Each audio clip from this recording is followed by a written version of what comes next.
सहकार प्रणाम। सहकार साथियों, आज के इस वीडियो में हम हरियाणा सहकारी समितियां अधिनियम 1984 की धारा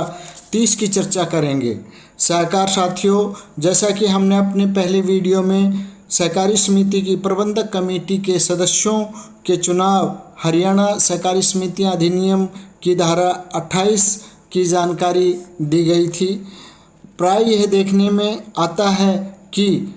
समिति की आम सभा जिसमें प्रबंधक कमेटी के सदस्यों का चुनाव किया जाता है, उसी में समिति के पदाधिकारियों यानी कि प्रधान और उप प्रधान, प्रेसिडेंट और वाइस प्रेसिडेंट का चुनाव सीधे तौर पर कर लिया जाता है, या फिर प्रबंधक कमेटी के चुने हुए सदस्य स्वयं अपनी बैठक में समिति के पदाधिकारियों का चुनाव कर लेते हैं। इस प्रकार की दोनों प्रक्रिया गलत हैं। इस तरह के चुनाव यानी कि समिति के पदाधिकारियों का चुनाव हरियाणा सहकारी समितियां अधिनियम 1984 की धारा 30 के अनुसार किया जाना चाहिए। अधिनियम की धारा 30 हमें जानकारी देती है कि section 30 election of office bearer, notwithstanding anything contained in the bylaws of a cooperative society, the members of the committee, including those nominated under section 29, shall elect from amongst themselves office bearers within 60 days of the date of election of the members of the committee. The meeting for such election shall be summoned and presided over by the presiding officer appointed by the election authority। यानी कि अधिनियम की धारा 30 हमें जानकारी देती है पदाधिकारियों का चुनाव सहकारी समिति के उपनियमों में किसी बात के बावजूद समिति की प्रबंधक कमेटी के सदस्य जिनमें धारा 29 के तहत नामांकित लोग यानी कि नॉमिनेटेड पर्सन्स भी शामिल हैं, चुनाव की तारीख के 60 दिनों के भीतर अपने में से पदाधिकारियों का चुनाव करेंगे। समिति के सदस्यों की ऐसे चुनाव के लिए बैठक चुनाव प्राधिकारी यानी कि इलेक्शन अथॉरिटी के द्वारा नियुक्त पीठासीन अधिकारी यानी कि प्रिजाइडिंग ऑफिसर द्वारा बुलाई और अध्यक्षता की जाएगी। यानी कि यहाँ पर ये स्पष्ट है कि समिति के पदाधिकारियों का चुनाव इलेक्शन अथॉरिटी के द्वारा अपॉइंटेड प्रिजाइडिंग ऑफिसर के द्वारा किया जाना होगा। यानी कि इस बैठक को स्वयं प्रिजाइडिंग ऑफिसर ही बुलाएगा, एजेंडा जारी करेगा तथा उसी की अध्यक्षता में ये बैठक की जाएगी। आगे हमें अधिनियम की धारा बताती है, provided that the election of office bearers shall not be postponed in case no person is nominated under section 29 to the said committee। यानी कि यहाँ पर यह स्पष्ट किया गया है कि बशर्ते कि उक्त समिति की धारा 29 यानी कि अधिनियम धारा 29 के तहत किसी व्यक्ति को नामांकित यानी कि नॉमिनेट नहीं किए जाने की स्थिति में पदाधिकारियों का चुनाव स्थगित नहीं किया जाएगा। यानी कि अगर किसी भी हालत में समिति में सेक्शन 29 के तहत कोई भी अधिकारी या व्यक्ति सेक्शन 29 यानी कि धारा 29 के तहत नामांकित नहीं किया गया है, तो ऐसी स्थिति में भी चुनाव को स्थगित नहीं किया जाएगा। आगे हमें जानकारी देता है कि provided further that the election of office bearers of A primary, central and apex milk producer societies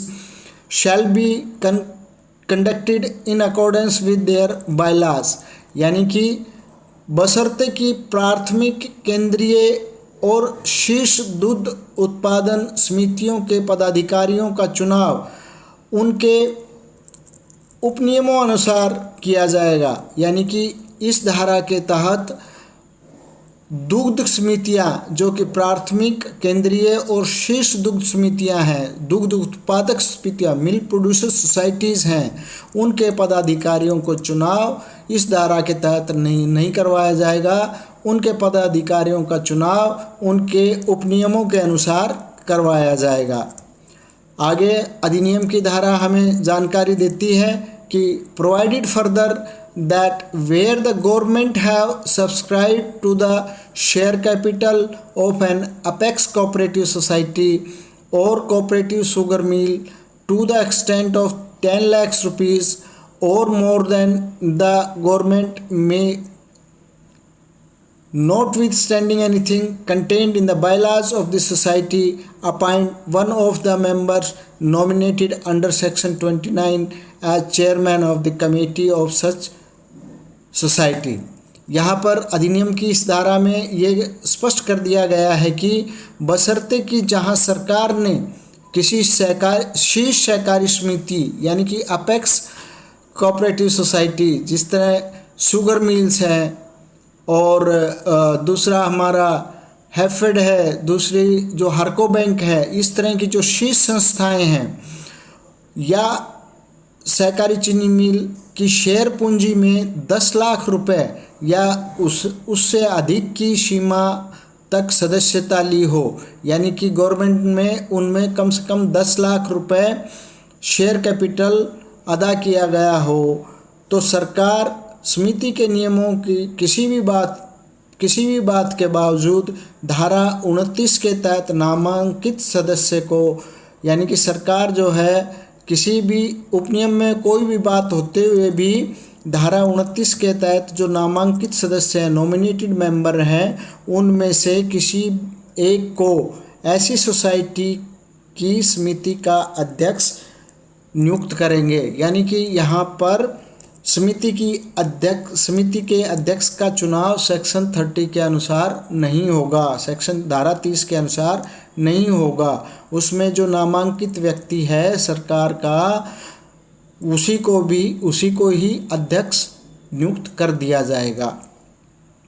आगे धारा हमें बताती है, provided further that no committee member shall be eligible for the election as chairman or vice chairman of any cooperative society if he has served as such whether before or after or partly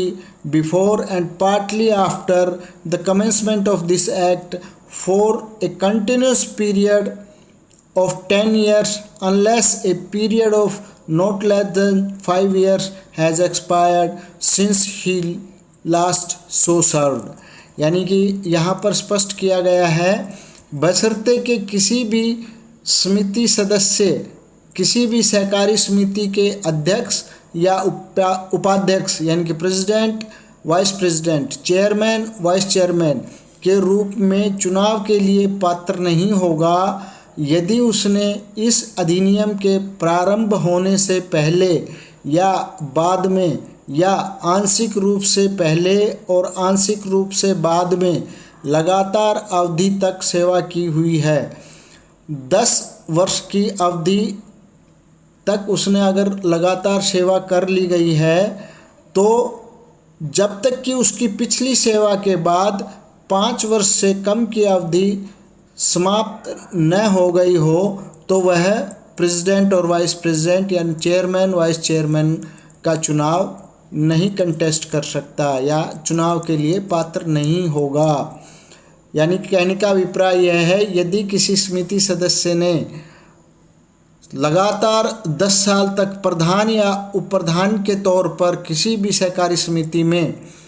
कार्य कर लिया है, तो वह दोबारा प्रधान और उप प्रधान चुनने के लिए कम से कम पिछली सेवा के 5 वर्ष तक, जब तक कि पिछली सेवा के 5 वर्ष की अवधि समाप्त ना हो जाए, तब तक वह समिति के प्रधान और उप प्रधान का चुनाव नहीं लड़ सकता। सहकार साथियों, यहाँ पर यह स्पष्ट है कि समिति के पदाधिकारियों का चुनाव इलेक्शन अथॉरिटी द्वारा अपॉइंटेड नियुक्त पीठासीन अधिकारी द्वारा ही एजेंडा जारी कर चुनाव करवाया जाएगा।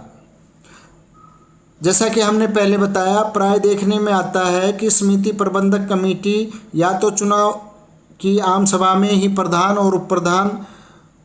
का चुनाव करवा दिया जाता है, जो कि उचित नहीं है, तथा समिति की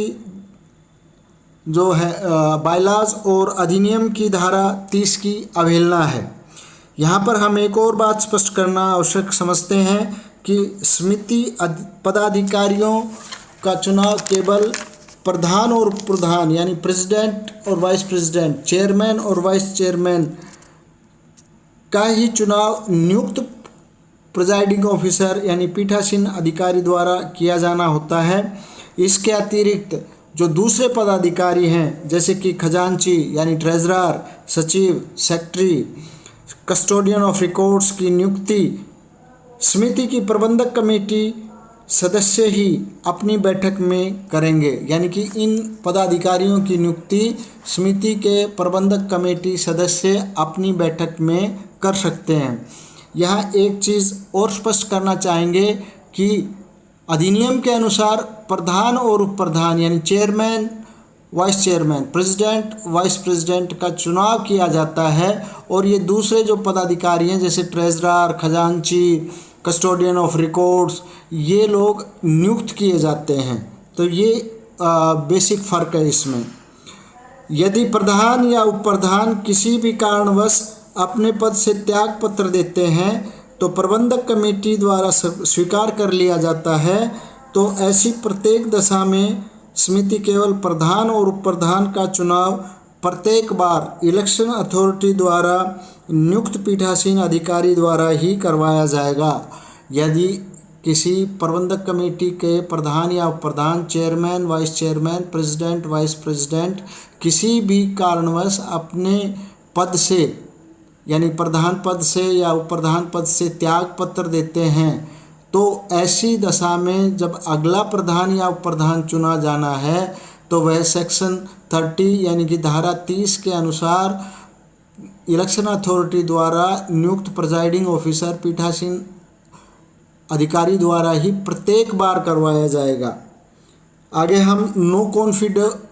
confidence motion against president and vice president के बारे में चर्चा करेंगे। यानी कि अविश्वास प्रस्ताव प्रधान और उप प्रधान, president, vice president, chairman, vice chairman के अगेंस्ट नो कॉन्फिडेंस मोशन, अविश्वास प्रस्ताव के बारे में चर्चा करेंगे। आप हमसे जुड़े रहें, वीडियो को लाइक करें, कमेंट करें तथा चैनल को सब्सक्राइब करना ना भूलें। धन्यवाद। जय सरकार, जय हिंद।